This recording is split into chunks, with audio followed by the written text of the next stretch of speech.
राम राम, जय माँ भारती, जय छत्तीसगढ़।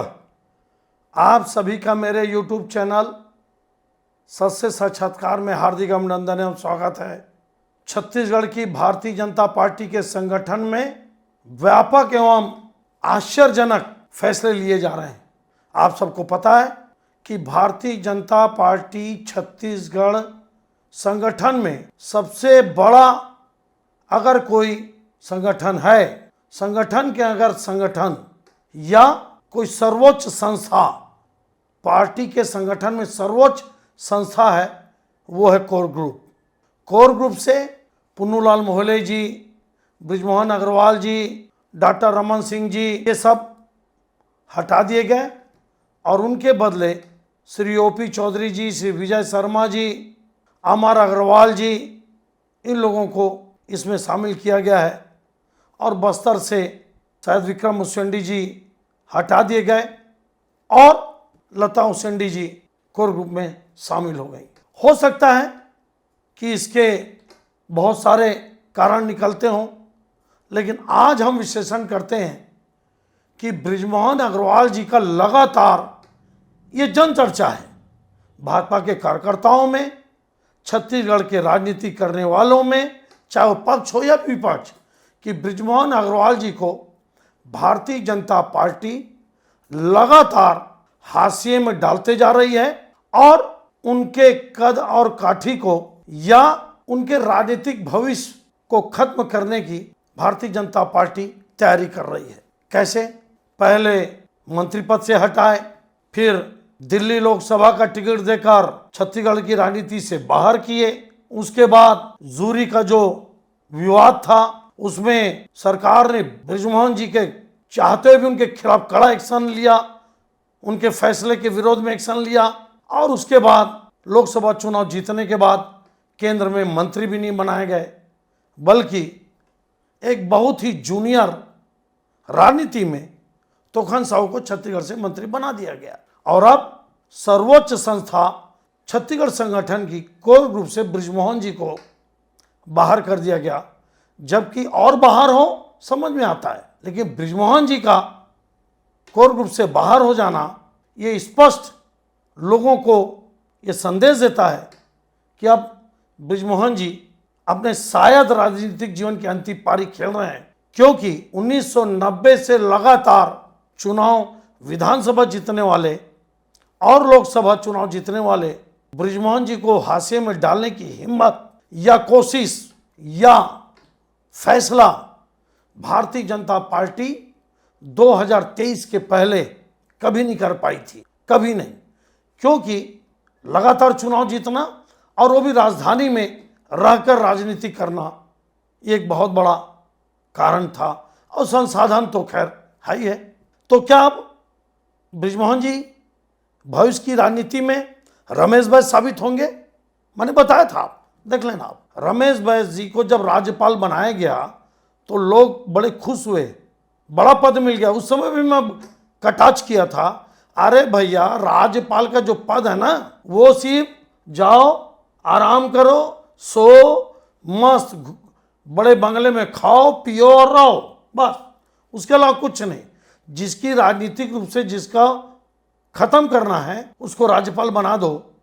मेरे को अच्छे से याद है कि कई बार बड़े नेताओं को जैसे विद्या भैया या श्याम भैया या और भी मोतीलाल वोरा जी, खैर मोतीलाल वोरा जी तो स्वीकार कर लिए, लेकिन जो जन नेता होता है ना, वो राज्यपाल जैसे पदों को कभी स्वीकार नहीं करता, कभी नहीं, क्योंकि उसको मालूम है कि राज्यपाल सिर्फ हाथी के दिखाने के दांत हैं। तो क्या बृजमोहन जी जो बयान दिए कल कि मेरे को कोई किनारे नहीं कर सकता जब तक मैं सक्रिय हूं, और ये एक प्रोसेस है, प्रोसेस के तहत मेरे को हटाया गया। मेरे साथ में कोई सौतेला व्यवहार नहीं कर सकता, क्योंकि मैं जब तक सक्रिय हूं तब तक कोई मुझे किनारे नहीं कर सकता। अब आप ये बताइए इसका क्या अर्थ निकलता है? मेरे को कोई किनारे नहीं लगा सकता।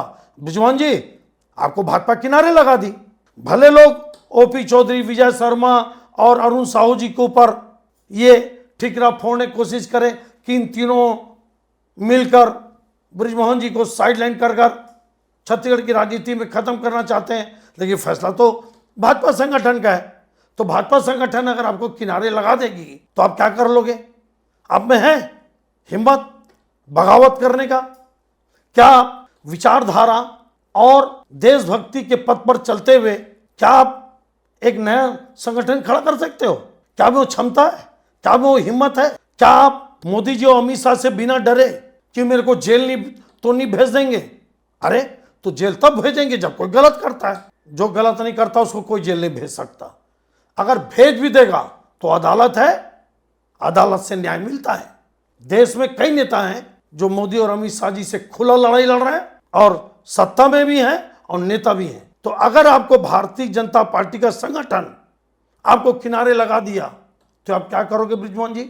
अगले चुनाव में आपको कोई टिकट नहीं दिया, मान लो विधानसभा लोकसभा, तो क्या आप निर्दलीय चुनाव लड़ोगे? क्या आप ऐसा परिस्थिति बना के रखें आप कि आप निर्दलीय चुनाव जीत सकते हैं? क्या अगर आप भाजपा छोड़ोगे या पार्टी खड़ा करोगे, जैसे हल्ला है कि बृजमोहन अग्रवाल जी, अजय चंद्राकर जी, भूपेश बघेल जी और ना जाने कितने नेता मिलकर कुछ खिचड़ी पका रहे हैं, तो क्या आप लोग मिलकर कोई थर्ड फ्रंट खड़ा करने का आप हिम्मत कर सकते हो? क्या आप संघर्ष करने की हिम्मत कर सकते हो? क्या आप मोदी और अमित शाह जी से टकरा सकते हो? जैसे कि आप बोले कि मेरे को किनारे कोई नहीं कर सकता, तो कर तो रहे भाई। आपके नहीं चाहते हुए भी आपको मंत्री पद से हटाए, आपको नहीं चाहते हुए भी आपको लोकसभा टिकट दिए, आपके नहीं चाहते हुए भी आपको मंत्री नहीं बनाए केंद्र में, आपके नहीं चाहते हुए भी बालोद में स्काउट जूरी और एनसीसी जो भी है वो कार्यक्रम हुआ। क्या कर लिया? कुछ नहीं कर पाए। आगे क्या कर पाओगे बताना जरा। इसके लिए हिम्मत चाहिए बृजमोहन जी, इसके लिए एक योद्धा के अंदर क्षमता चाहिए, इसके लिए कुछ बड़ा काम चाहिए, इसके लिए दृढ़ इच्छा शक्ति चाहिए। एकनाथ शिंदे जी हिंदुत्व और राष्ट्रवाद के मुद्दे पे हैं, चल रहे हैं, बिल्कुल चल रहे हैं। खुद योगी बाबा वो शुरुआत में अपने दम पर राजनीति करते थे हिंदू वाहिनी बना के, और गोरखपुर के आसपास के 35-40 सीटों पर अपने प्रत्याशी खड़ा करते थे। सीधी लड़ाई होती थी भाजपा से, लेकिन भाजपा ने देखा कि बिना योगी बाबा के आप उत्तर प्रदेश चला नहीं सकते, बिना योगी बाबा के आप उत्तर प्रदेश में राज नहीं कर सकते। मजबूरी में योगी बाबा को पार्टी की मुख्य धारा में लाना पड़ा और सीएम बनाना पड़ा, इसलिए भाजपा यूपी में टिकी हुई है।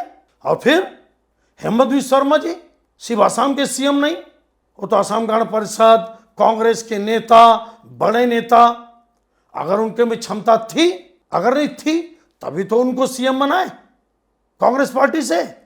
बिना शुभेंदु अधिकारी के आप बंगाल जीत ही नहीं सकते थे।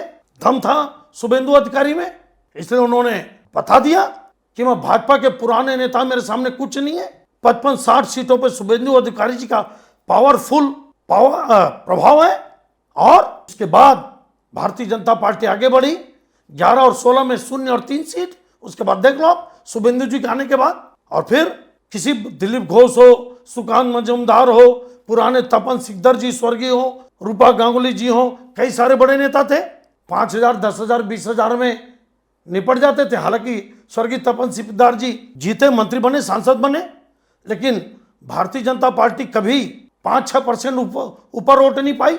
2016 में 10% पाई, लेकिन शुभेंदु जी ने उसको 28% इंक्रीज किया, 38% तक। अभी आप तमिलनाडु में देखो, 2 ही साल में थलापति विजय सरकार ले आया तमिलनाडु जैसे इतने बड़े राज्य में। तो क्या बृजमोहन जी, अगर आपको भारतीय जनता पार्टी किनारे करेगी, या मोदी, अमित शाह जी, या ओपी चौधरी जी, विजय शर्मा जी, अरुण साहू जी, ये सब आपको किनारे कर देंगे, तो क्या आप क्या कर लोगे? बस इसका उत्तर आप जनता को देना, जनता को बताना। ये आपकी बात फिलहाल, आगे मैं नहीं जानता, मेरे को उचित नहीं लगी कि मेरे को कोई किनारे नहीं कर सकता।